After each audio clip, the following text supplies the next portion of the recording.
Zooming in today with us. On behalf of the Sandbox Center team, we're super excited to be having Clark Lonergan, partner of BDO Canada, join us today to discuss managing budgets and cash flow during this COVID-19 pandemic.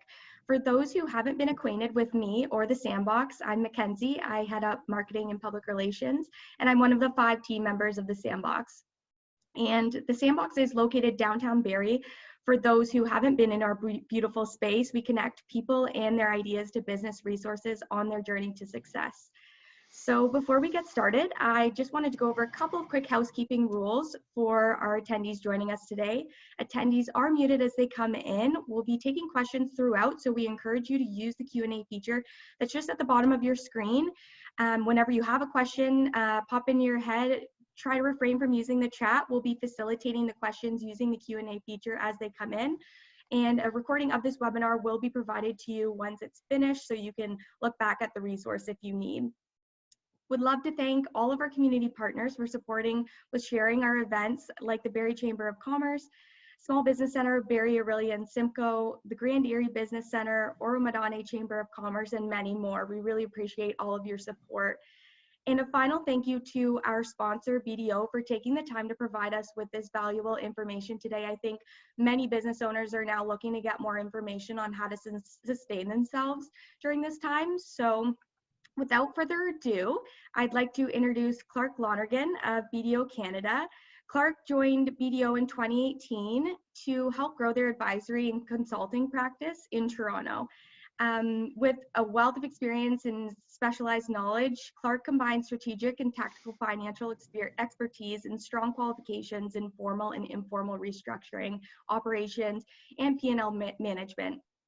Skilled at integrating finance and core operations, Clark is an invaluable resource to clients undergoing changes in their business. So we're super appreciative to have you on the call with us today, Clark, and I'll hand it over to you. Perfect. Thank you, Mackenzie. Folks, thank you for the time this morning. This is my first webinar that I'm actually doing with video, so I apologize for my appearance in advance. I don't know how Mackenzie talked me into doing this, but thank you again. My background includes time at Magna International, and probably the last time we saw anything even remotely to this was during the financial crisis in 2009 and 10, or 2008-9. And my time at Magna during that period was assisting management and Mr. Stronach in assessing potential OEMs or GM or Ford going bankrupt. The time we're in now is things that we have never seen before, and my business in general is crisis management and restructuring and corporate restructuring. So it is my business. However, never seen it, impacting our kids, to our parents and homes potentially, to the entire economy, not just certain sectors. So, some questions we want to talk about right away, and additionally, folks, hopefully this can be interactive. This is probably my 6th or 7th one of these, and I find it works better when the folks listening are active with questions, and I'm happy to answer whatever I can. So Mackenzie will stop me when necessary. But some questions you should be asking yourself: are you too busy taking care of your immediate concerns or running your business to have a strategy for COVID-19? Are you confident that you possess all your tools and financial information you need to make informed business decisions? Are you experiencing financial or operational challenges that put you at risk of breaching financial covenants with your lenders? Are you looking to ensure business has sufficient liquidity to handle changes to your business environment? And do you know the strategic options available to you and your stakeholders to address the impact of COVID? The conditions that we are currently facing are unprecedented, impacting all areas of our economy and testing the foundations of our social structure. The focus of this presentation will be on how we, as business owner and managers, can effectively lead our organization and a stakeholder through crisis. The framework that we use falls under 3 primary phases: the assessment phase, the planning phase, and finally the implementation phase. Being proactive and not reactive is a mindset that business owners and managers need to utilize. Yes, times are uncertain, but we need to assess the variables that are known and plan accordingly. We need to be dynamic and adjust as variables change. During the assessment phase, we need to identify what should be keeping us up at night and actively mitigate those items. We need to run pessimistic scenarios to your business plan to avoid bad surprises. During the planning phase, we want to look at maximizing cash and available credit to buy your organization time and ultimately position yourself to be a buyer. Assessing the agencies of each of your stakeholders will be critical to determine what they need versus what they want versus what they need. And finally, during the implementation phase, you want to lead your stakeholders through this process to maintain control. Too much information can be a bad thing. To summarize, identifying the risks and quantifying what they mean to your organization equals knowledge. Liquidity will buy your organization time. A well thought through plan and effective management of your stakeholders equals control. So we'll break the rest of the presentation into 3 major sections coming under business risk management, liquidity management, and stakeholder management. The business risk assessment. In any business that we go in, either on behalf of creditors and or on behalf of debtors, we provide an independent business assessment. You're able to also do this, and you should be doing this, and you normally do it every year, a month or 2 ahead of your year end. This should be your annual budget process. Hopefully you've taken your annual budget, and some of you, you're months into your actual performance, and that you've looked at year-to-date variances so that you can adjust your budget accordingly. During your budget process, and especially now, you need to identify the key variables that drive your business. You need to identify what is your business, what is your core business, and what are your key competencies. And you need to critically assess your company's financial, controller, CFO, finance group, and or your own financial acumen. We need to understand the difference between a bookkeeper and a senior finance resource. Then once we have this data or your monthly annual model, you want to stress test. And stress test is running sensitivities. You need to run sensitivities based on those variables that you've identified, and you want to run them in worst case and pessimistic views. In the current situation, for most of us, it's likely that revenue is 0 during this time.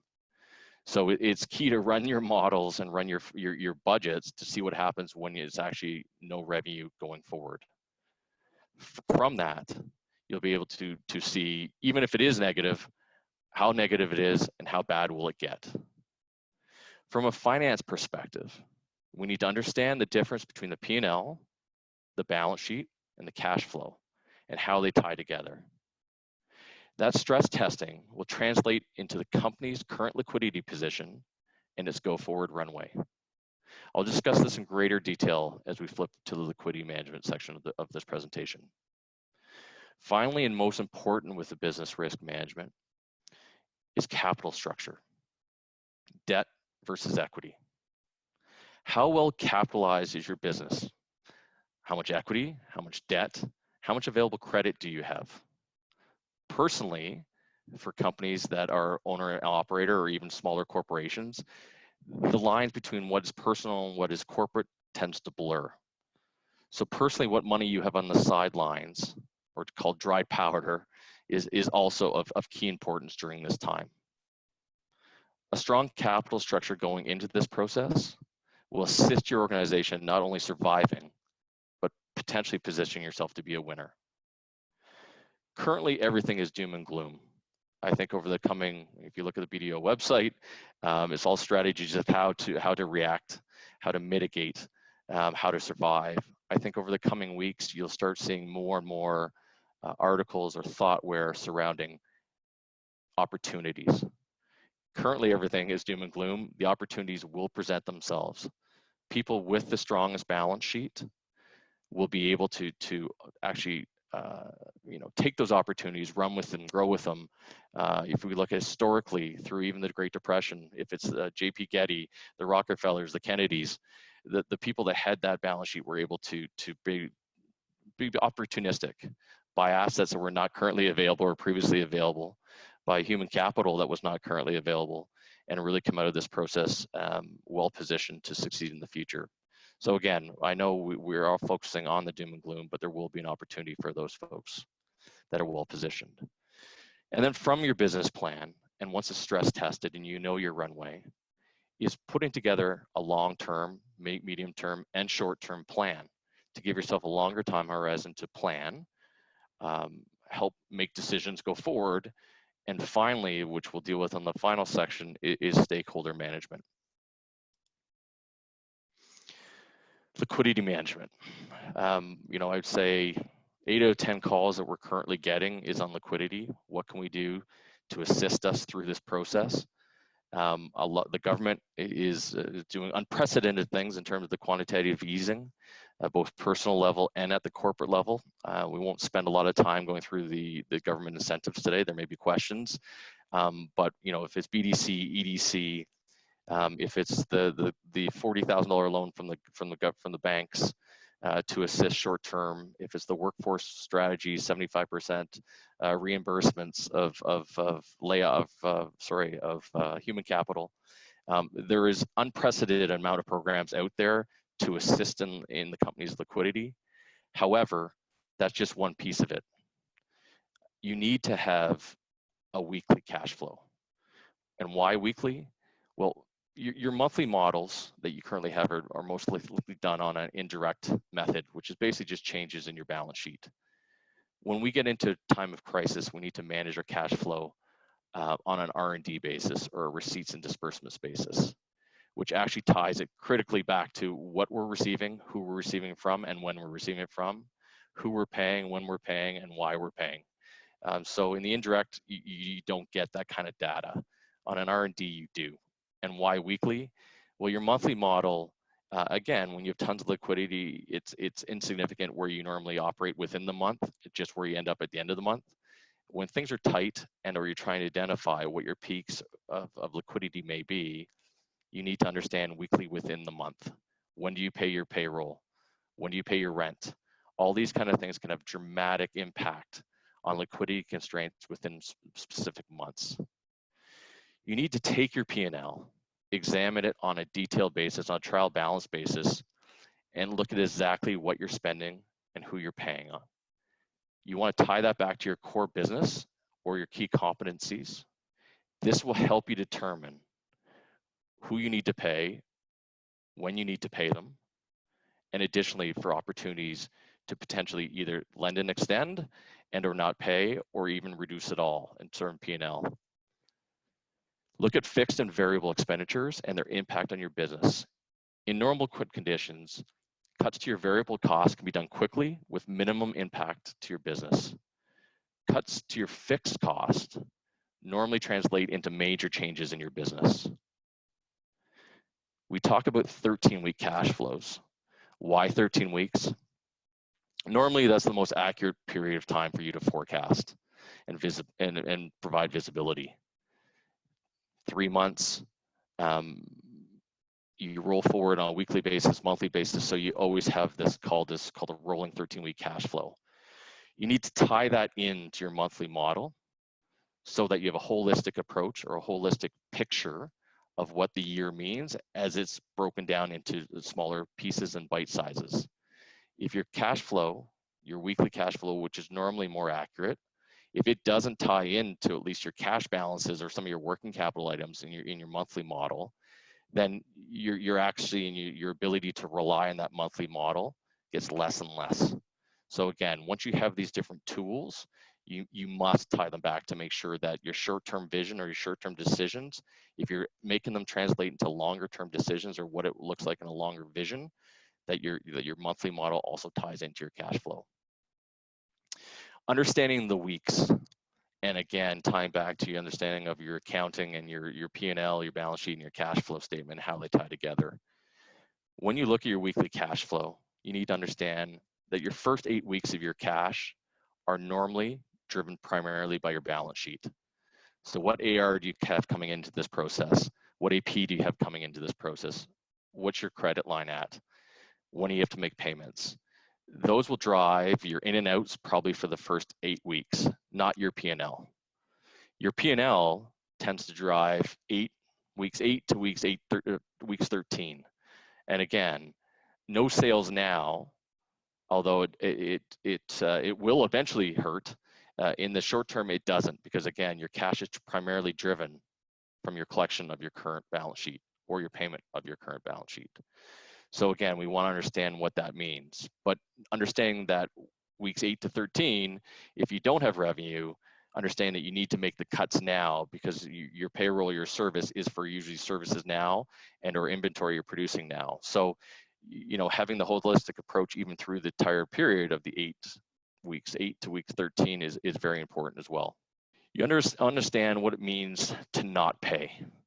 So again, once we identify through examining the P&L and examine what's critical and what's not to our business, we need to understand what it means to not pay. So I know a lot of folks out there currently are looking at not paying rent. I do a lot of work in the retail space.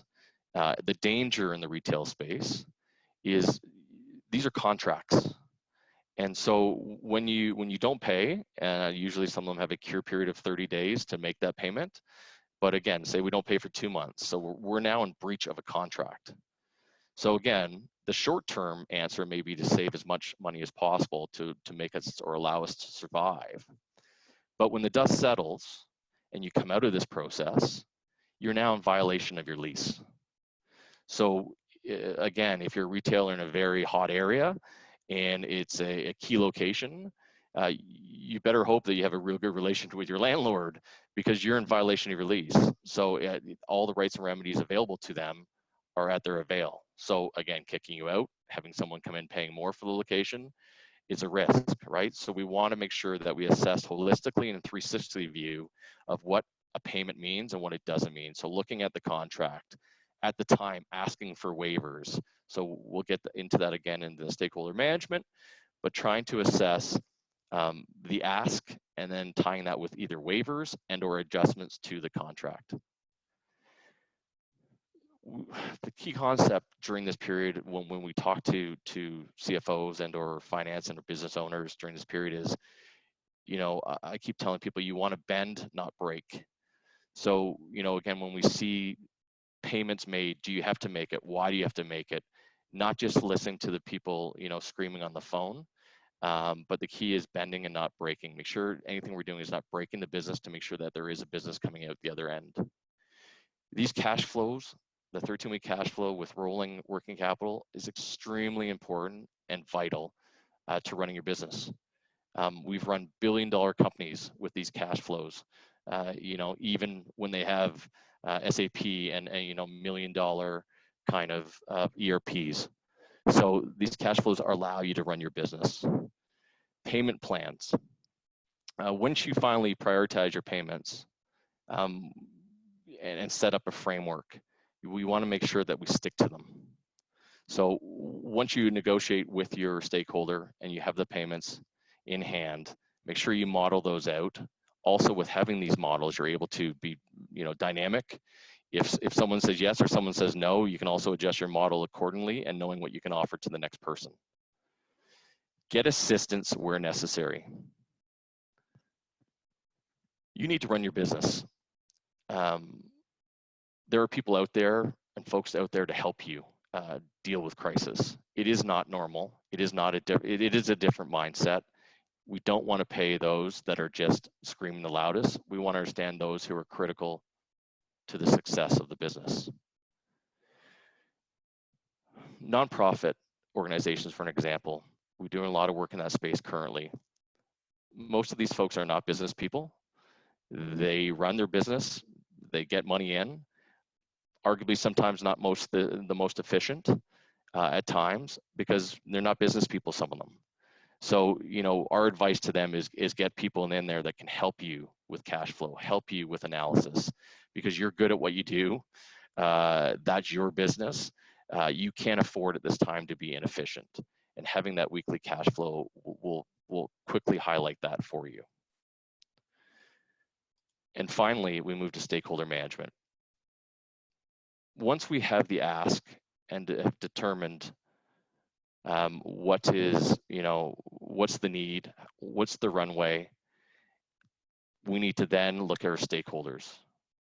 It could be management, it could be board of directors, it could be lenders, it could be governments, suppliers. Having liquidity, having a business plan will allow us to proactively lead our stakeholders through this process. If, for instance, dealing with your lenders, and we do a lot of work for lenders out there in the Schedule A banks.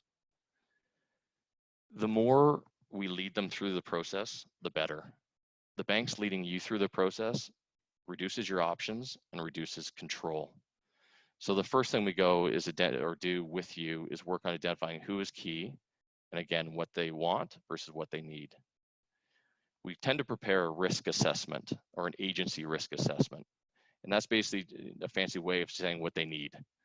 Knowing what they need will help frame information and help develop the ask to them in an efficient and effective way. Again, too much information can be bad. Going to your stakeholders and just giving them a bunch of information or too much information can make them confused, can also mask what your actually ask is, and just create inefficient communication strategies and hassle for you and your lender. So again, what we want to do is using the business plan, using the liquidity model, developing an ask. It could be your employees, it could be the government in terms of all these incentive programs, is assisting and filling in normally the liquidity gap to position you to succeed. Again, the stakeholders, we want to talk about the 360 holistic approach. Understand what it means when we go to these stakeholders. Make sure you do it once. You have one chance to do it properly. Again, especially in a crisis situation with your lenders, the banks have a lot of time for folks right now, especially given the crisis and how broadly this is impacting the economy. But what is also paramount is transparency, integrity, and again, visibility. So having these cash flows, working with your finance team, working with your advisors, and putting together comprehensive plans will go a long way to alleviating risks that certain of your stakeholders may have. So finally, before we get into questions, cash equals time. Again, those people with liquidity will have more options, and with more options also comes opportunity. Workforce management, again, the ability to variably reduce your workforce will help you last longer. I have some folks as well, even in the cash equals time. Well, we don't have any sales. All it is negative. So why am I doing a cash flow? Well, you need to do a cash flow because you need to see how bad it's going to get. And how bad it's going to get will help determine your ask for a bridge or for a bulge from the potential bank and or any of your stakeholders. So your workforce management, not only are they some of your most key resources, especially in the professional services, they are our life and blood of our company, is you want to care for your stakeholders, including your employees. So, helping direct them with your HR staff to the government programs. It is unprecedented what the government is doing, both at a corporate and at the personal level. So understanding layoffs available to you as the company and also programs available to your respective employees. And just one more example on that, again, in the restructuring space currently leading up to this process, I have been working with companies to look at restructuring their business. They were looking at temporary, not even temporary layoffs, they were looking at either terminations, significant severance, significant cash restraints or requirements, I apologize. And having all these government programs actually provide an opportunity for these companies. So they were able to take advantage of some of these temporary layoffs and push that cash requirement down the line. So again, looking always for opportunities as well. Your strategic assessment. So again, understanding who your key stakeholders are, how your plan is susceptible to certain risks, and being able to dynamically change and adjust your strategic assessment or your model on a timely basis will position your company to succeed. And then finally, your strategic options. So again, part of my business is on their corporate restructuring, and things do not always go perfect. So then you need to also understand what kind of statutes are available to you, both looking informally, how you negotiate with your stakeholders and your creditors, and or seeking the assistance of certain statutes. I'll spend less time on the statutes, but again, there are ways to effectively mitigate your losses, both from a personal level and a corporate level. And again, I tend to be very specific on your case, and needs an advisor for those kind of next steps. So that's what I have from a high level. Mackenzie, if you want to fire me up some questions. For sure, yeah. If anybody has any questions or anything that came across your mind during the presentation, please feel free to use the Q&A feature now, and we'll get Clark to answer them. The first question we can start off with, the operations of my company have been physically shut down and they are not able to operate. Do any of the steps outlined change as a result of a total shutdown? Thanks, Mackenzie. No. So again, sort of just going back to part of the liquidity side of it, you need to know how bad it's going to get. So, you need to model out what that looks like. A total shutdown or no revenues, or determined not to be essential at this point, there is still a runway, right, of your business, and there's still going to be a requirement, albeit hopefully reduced. And as you are able to put that plan together with your stakeholders and get some concessions, hopefully either in rent and or utilize some of these government incentives to get money back for payroll. All that does is sort of reduce the amount you need. You need to look at your capital structure to say, how long can I survive? And then, with those projections, we'll show you how much runway you have. So by having those kind of tools in front of you as a business owner or a senior finance person or a senior person at your company, you're able to assess when you need to go to your advisor and when you really need to look at your strategic options. So, you need to be proactive, not reactive. So just because you're shut down doesn't mean things have stopped. You still need to model out what that looks like. Perfect. Another question, you had mentioned a 13-week cash flow model. Do you see a benefit to projecting further if we expect this crisis to last longer than 13 weeks? Perfect, thanks. So yes, so 13 weeks again, what we talked about was generally the most accurate period to forecast. That model tends to either roll out weekly or roll out monthly. So you always have a rolling 13 weeks, or you always have a visibility of 3 months forward. But that again is a short-term time horizon. That needs to tie back into your model. And the model is your business plan, right? So hopefully most folks out there have a business plan for their organization that they work on during their budgeting process. That will help give you what the longer term success of your business is, or what the horizon is. But we need to be very careful to make sure that your assumptions you would have made months ago, or even if you do stress test it at a high level, your cash flow tends to be on a bottoms up versus a top down. So I would argue that your 13-week cash flow is your most accurate forecast. So we want to make sure that the variables and the assumptions you've used in your weekly translates into your monthly, and that at least on the high level, either the cash balance or the working capital levels, that they tie together. Because if they don't, the use of your longer term projection doesn't make sense and loses its ability to forecast. Okay. Are there any suggestions of things I should put into place or arrangements I can make that can help me personally if my business is not able to survive what is at hand? Yeah, so I think, again, trying to, depending on the size of your business, well, even on bigger businesses, even like Magna with Frank Stronach, lines between personal and corporate can tend to blend together. And, some things that I want the folks to think about is, if your business fails, does it impact you? And so if the answer is yes, then you need to critically assess what that means. Because if you're planning to retire and it's going to cause financial difficulty for you personally, you may not be able to retire, right? So, one of the big things that our folks need to look out for, especially as lenders or as we go to asks for our lenders for additional funds, is personal guarantees. So when you personally guarantee debt, that sort of goes beyond and pierces the corporate veil, right? So If the bank can't collect from the company, they come to you personally, and that creates risks. So that's the last thing as stakeholders that we should give up. If we have to, we have to. And sometimes, people are highly tied to their business.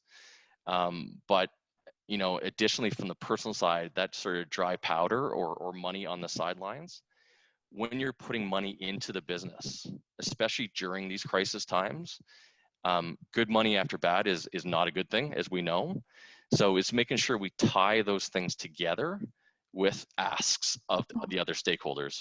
For instance, if we're making an agreement with the bank to provide us additional funds and we're dumping in more of our personal monies to assist in the process, that you want some kind of agreements, either securing your monies, right, behind the bank, that this money is more protected versus just shareholder advances.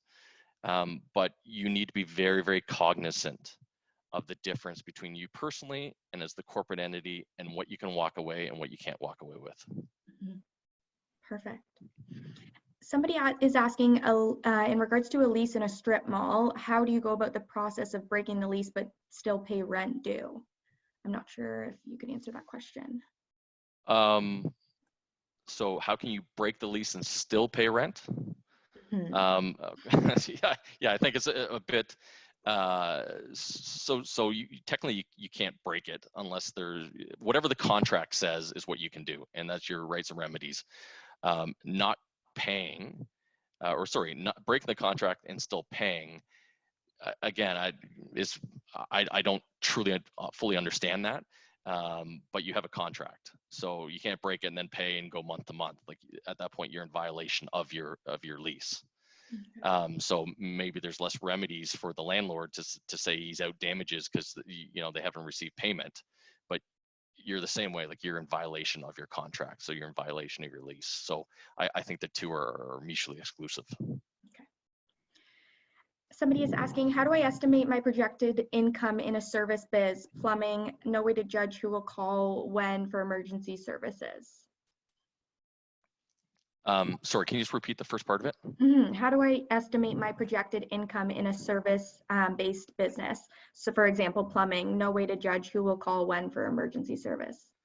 Well, yeah, and so the answer is it depends. I think you need to go on a worst case basis. So assume none, and what that looks like and what fixed costs you actually have or don't have, what kind of inventory you're holding or don't have. And additionally, even if you have a fixed level of a cost base, is trying to understand what the break even is. So not just asking when people are going to call, but how many people need to call for me to break even. So maybe it's changing the framework a bit of how you're looking at it. But just because you don't know doesn't mean you shouldn't do an estimate, right? You should do your forecast based on assumption. That assumption can change, but always do a worst case as well. So the worst case is they don't call. If no one calls for 2 months, what are my fixed costs and how bad can it get? You should still do that as your worst case, and they have a bunch of different sensitivities that sort of pivot off that. Okay. Somebody is asking, to withdraw our RRSP at this time, is government still adding penalty? Do you know? I am an accountant. I am not a tax person, so I don't know. I have not heard any of that yet. I have heard that the government is providing delays on HST. You don't have to pay it until June. Taxes aren't due until September versus April. So I think the government is doing a bunch of different things. I have not seen that yet, but again, I'm not a tax person, and that's me just talking from what I've seen lately. Okay, thank you. Cash flow for us is dependent on clients fulfilling commitments. With the majority of our clients are faced with the same uncertainty, closures, layoff, etc., it's hard to know how to forecast. Any suggestions? Yeah, so that tends to also dovetail into how strong do we get with our customers, and when do we start asking for COD versus not, right? I think we're all involved in the same sort of ecosystem, so we need to be cognizant of our customers' troubles, but we also need to be cognizant of we can't break in the meantime, right? So I think it's your ability to talk with your customers, understanding who's strong and who's not, adjusting your risk and your credit risk appropriately. But putting good money after bad is not a good answer, right? So you do want a business, you do want to work with your customers, but I really think it's communication. It's also getting into maybe smaller size, bite size payment plans to at least prove that they are paying going forward versus just a more of a hope note. But you should expect asks of your clients or your customers, similar you'll be doing asks to your stakeholders, and model accordingly. So I always want to put it in a framework of you personally first, or your organization first. You need to run your own models and say, I'm going to stretch my DSO or my day sales outstanding from 60 days to 90 days. This is how much cash I have, this is how much credit I have, and this is what I can allow. So this is how much cash I have, and then that will help actually deal with your actual stakeholders, right? So customer A, yeah, if you're not going to pay me for 30 days, that's fine, but like you can't go beyond that. So I be selfish for a second, make sure you do your own analysis first, understand what you can take, and then go from there. You mentioned that too much or too little information can impact the reactions of stakeholders. How do you determine what information you should be providing to your stakeholders while maintaining honesty and integrity? Ooh, that's a good one. Yeah, I think too much information is bad in the sense that first of all, they don't need it all, and secondly, by you taking the information, being proactive, and stratifying it into an ask, or you're only giving your ask with the information that goes with it, shows that you're actually proactive as well, right? And you're managing your business versus just showing with a box of files and throwing it on a desk and just say, here's what you need, right? So I think it goes to just general business hygiene and acumen. And so people have a lot of stress. Not just you, your clients have stress, your suppliers have stress, the government has stress. So, try and be empathetic for a second and present the information in a useful manner. Also, you want to be a self-supporter. So you want to present the information that makes it look the best too, right? So very much like statistics, it's very much about how it's presented. So you have an ability to tell the story, and you have an ability to lead your stakeholders through it. That's why too much information can be bad, because you're just not being active in running your business. Okay. Somebody, I guess, in regards to the plumbing business question, same issue for not-for-profit, we'll have to assume no donation revenue and uncertain about regular provincial and federal environmental funding programs. So I think that was just a comment, but if you want to touch on it, go for it. Yeah, I think just, again, doing a lot of work now in the NPO space, and it's just a generalization to say that they're not as sophisticated as maybe a for-profit big corporation. I would just say make sure that you assess what you're good at and what you're not, like your core competencies. And if you may be the best fundraiser in the world, but maybe not the best at running your business and or making sure that you're cutting costs where you need to cut costs. So I think if you don't have the financial acumen to do it, or don't have the staff to do it, unfortunately, it costs money to get advisors in at this point, but sometimes you need to give yourself the best shot, right, at managing your business. So just make sure that you have the right tools available to you, that you can make those decisions and actually be selfish for a second and look at, with those, exactly what you mentioned there, Mackenzie, are just scenarios. So, yes, I think what we're seeing, at least in the NPO space, is frontline items or frontline agencies are actually getting a pickup in some of their donations. So if it's for healthcare people, workers, if it's the Red Cross, they're helping people that don't have food. Like, yeah. I think what we're seeing from a high level potentially is some of these ancillary NPOs that nice to have. So I have some extra money, I'm going to give it here. versus actually seeing people starving. I need to give money. I see it feeding them, right? So I think maybe there's a paradigm shift of where the money is actually being delivered, and some are actually winning from it. But I think you just need to be proactive in running your business and taking all these assumptions and variables and assessing them in your own lens or your own perspective. Definitely. Somebody is asking, I have high past due AR. Any advice on how to get customers to pay me? Usually it's leverage. So, understanding where you fit in the chain and how badly they need your product. Many times we'll get into COD arrangements. I'm not shipping anymore until you pay down some of your old AR, or you're going to pay me everything for this current shipment plus pay some of my old AR. It's all about leverage.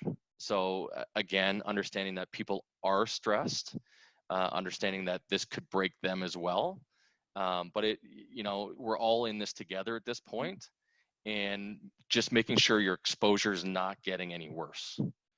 So again, it gets down to an analysis as well, is do I need this person to continue my business on the other side? So you don't want to alienate your customer, but I don't think it's should be unexpected to be asking for cash at this time.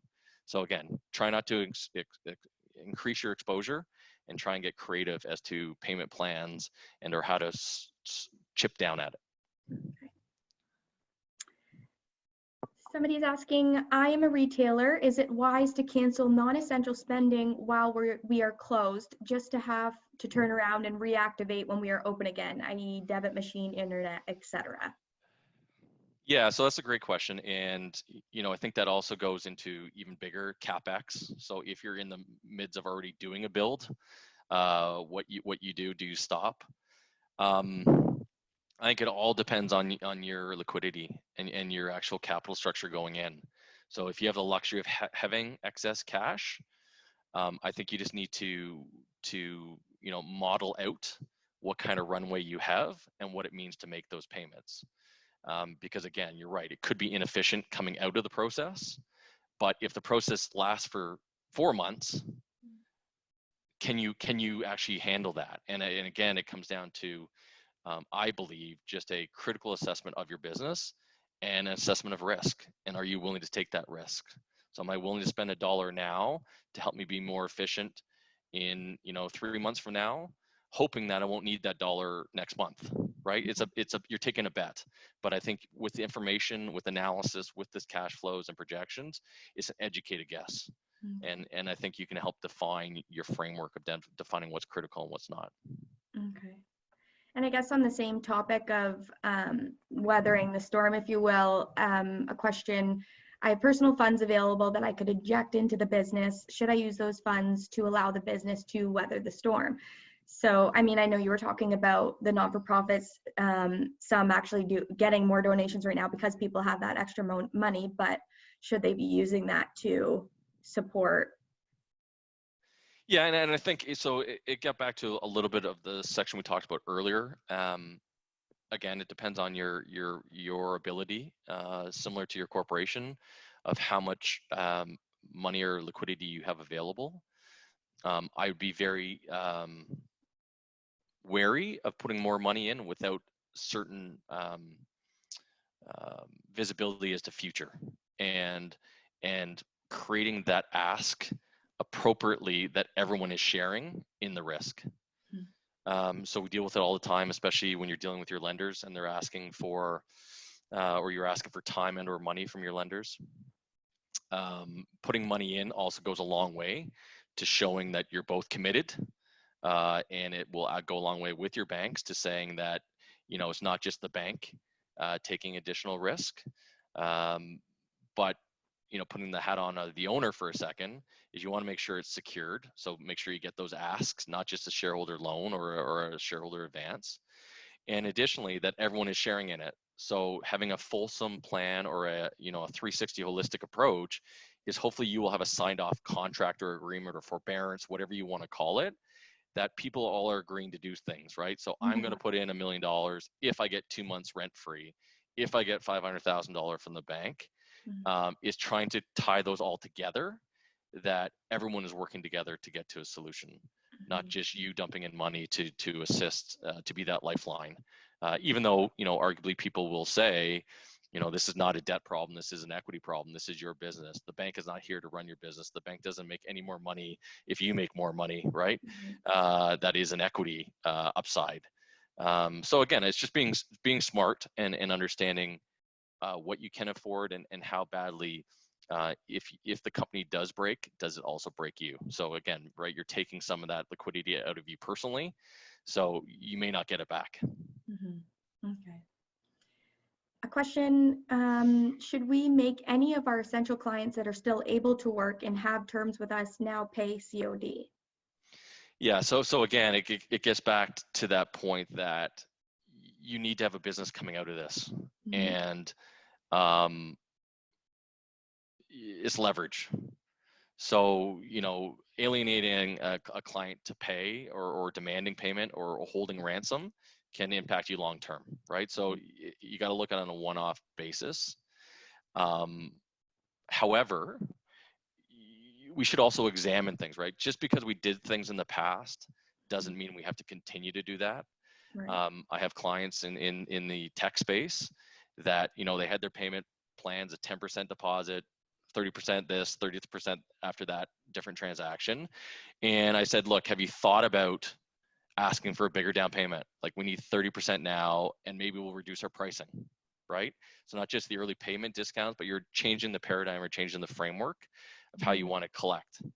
And I think because of the crisis is so encompassing right now, I think people may do it, right? And people that have the balance sheets, if it's the Googles of the world or the Facebooks, you know, you going to them and saying, look, I'm going to give you, you know, a 5% margin reduction or a 5% price reduction, but I'm going to need my payment. I'm going to need 40% or 50% up front to help me, you know, pay for my employees, pay for my survival.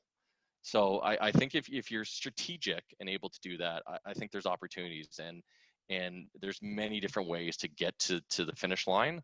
I just think you need to start thinking outside of the box. Just because you did something before doesn't mean you have to do it. Go forward. Somebody is asking, in regards to government funding, taking the government funding and say going into debt to get through this crisis, and if it's too hard to pay it back before interest starts, like, is that okay, or what would be the best route? Yeah, so I see this all the time, and it's concerning in the sense that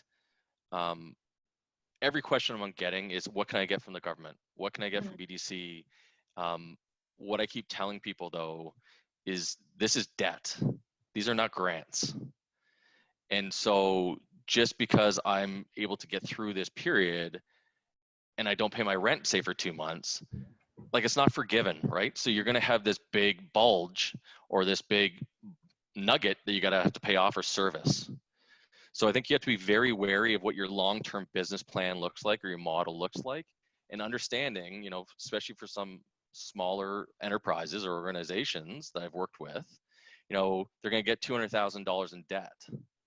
And I said, well, you only made $100,000 last year in profit. So, like, to repay this loan, you're going to have to work for 2 years, right? Yeah. To even pay it back out of your profits. So it's trying to get that kind of mindset. So yes, everyone potentially needs debt. You know, we need mortgages to have a home, right? But it's understanding to make sure you can service it, and understanding ratios and fixed charges and how you pay it back. It's all about cash flowing that out to make sure that the current need or the current liquidity you're asking for makes sense long term. Because just surviving for failing in a month or 12 months or 15 months is extremely risky, especially if you need to tie personal guarantees to it. So you need to understand what your company can do, maybe on your pre-COVID cash flows or your pre-COVID business plan.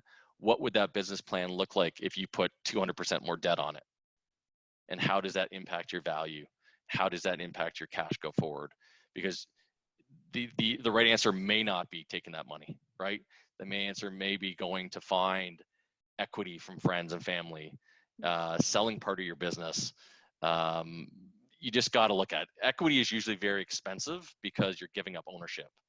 But when the company is on the verge of a crisis or on the verge of a restructuring, equity can be worth nothing.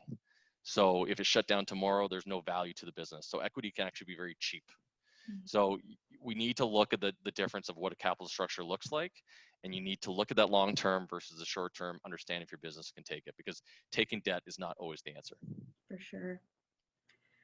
Okay, I think we have one more question here. As an employer, I should be okay during this crisis, but I am more concerned about my employees. Do you have any more tips to help my employees make it through this crisis?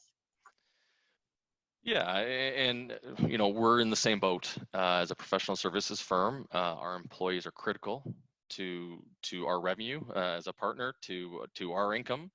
And usually for your businesses, they're one of the key stakeholders. So, I think, we are going through maybe a bit of a paradigm shift as well as to, I have not basically seen a person in 3 weeks. I've been working from home. So have things changed, right? So I think there are ways going forward that we can maybe work from home, save costs.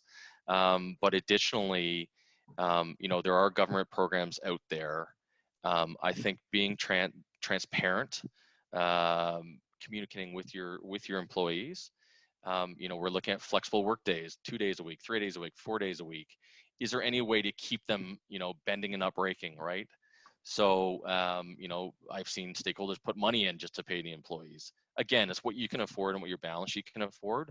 But I think it's that communication strategy with your employees to work together, to feel the pain together. And I think if you have those kind of hard conversations with them, knowing that we're trying to preserve the company, I think everyone's in this together and they'll work with you.